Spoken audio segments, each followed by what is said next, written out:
Partie 2, la street canadienne. Comme tu as pu le voir dans la partie 1, on est super bien arrivé à Montréal. Dans cette nouvelle vidéo, je vais te partager un peu ce qu'on a vu en arrivant ici. Et franchement, la street canadienne, c'est quelque chose. Déjà, les gens, ils ont grave du style. Tu sens que tu es dans le continent américain. Guette-moi ces styles terribles. Les gamos ici, faut qu'on en parle.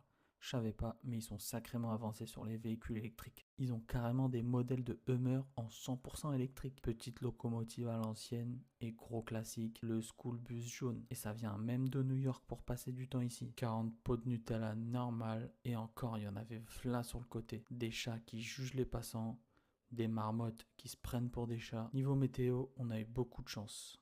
C'était pas mal ensoleillé. Direction l'arrondissement de Ville-Marie pour voir la basilique Notre-Dame. Vraie architecture, construction qui date des années 1820. On voulait visiter, mais bon, 16 balles l'entrée, c'est dur mon gars. Let's go, on chope le bus à la recherche d'un bon spot pour se poser tranquille devant un sunset. On tombe sur l'Oratoire Saint-Joseph, un big patrimoine canadien qui date de 1904. Passage obligé, c'est un incontournable. Par contre, il y a 280 marches, faut que tu sois prêt. Une vue comme ça se mérite. Il y avait grave du monde au sommet. Tout simplement, la meilleure vue de Montréal pour admirer un coucher de soleil. Rendez-vous dans la partie 3 pour parler bouffe. Abonne-toi si c'est pas encore fait.